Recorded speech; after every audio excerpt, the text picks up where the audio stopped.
Stop telling your visions to other people because they're not going to see it. Why you think you keep imagining opening a business?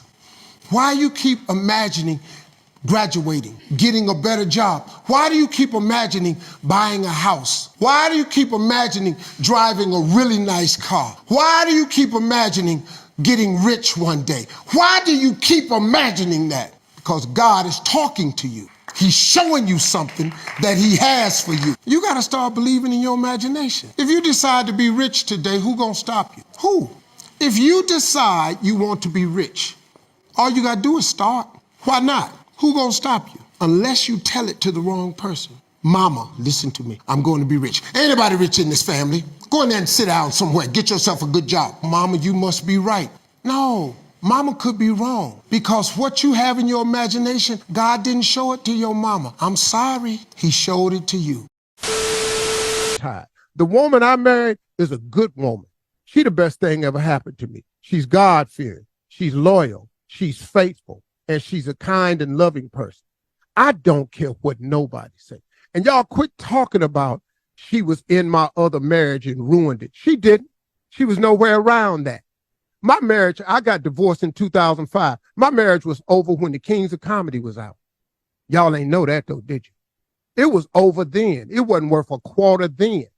It took us this long to get to the divorce. That's when the official paperwork came out. But in 2005, let me hip you to something. I had nothing. I lost the radio show we were on in LA on March 23rd, and I lost the only TV show I had May 23rd, I lost the radio show, and May 10th, I lost the TV show. Steve Harvey had no money. Got with Marjorie again, New Year's Eve, met her, talked to her. She was with her kids in Hawaii. We got together in 2006. We had nothing. She didn't marry into no lap of riches. I had nothing. When I asked her to marry me at the end of 2006, and then she said she wanted to get married in 2007, I told her too soon. I got to get some stuff together. She said, what? I said, baby, I ain't really got nothing. I'm trying to build. She said, I'm going to get in there and build with you. We got married in 2007. Do you know what I was doing in 2007? Nothing. We had four stations in 2005. 4. We built this. All of us built this. We had 4 stations. We turned this into something. But that woman got down in that foxhole with me and turned this into something.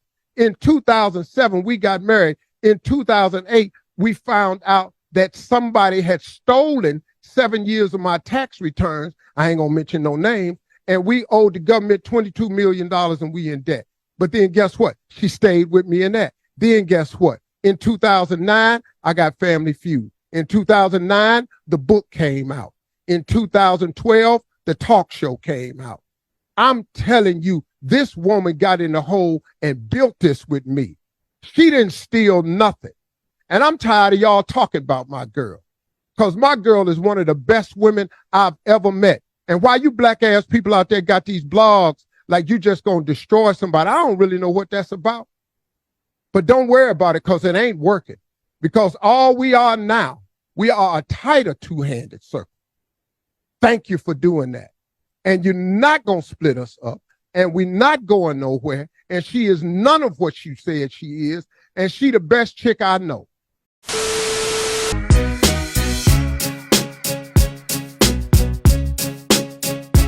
Go to the 4 things a husband loves in his wife.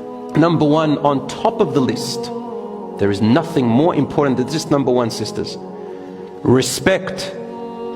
Now you might say, but what about me? I need respect too. Yes. The respect we're talking about with the man is a little bit different. It's a little bit stronger. It's a little bit more serious. What are we talking about respect here? Respect his leadership. Respect that he's your protector. Respect that he's your provider. The duty which Allah gave him, that 1 extra degree. Number 2, the man likes his wife to look good for him. The biggest thing a man hates is when a wife looks bad for him at home and looks good for everyone else outside.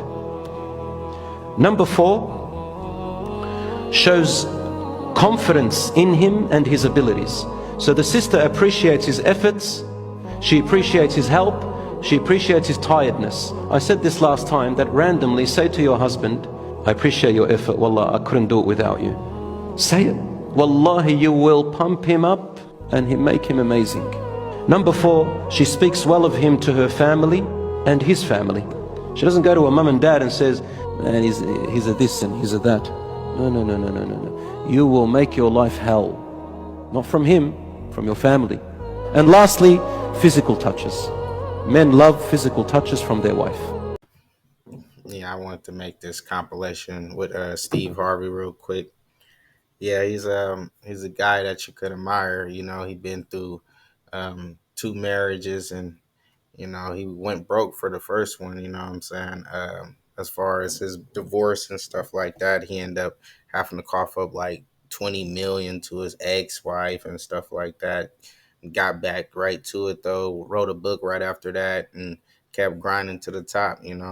He's somebody that you could admire. That he's still, he's still looking for love and stuff like that. He's married again and stuff, and he's going through, a little problems with his marriage, and that the public is hitting him with all kind of stuff. As far as what his marriage is going through, it's probably not. He just addressed that in this clip that I threw on there.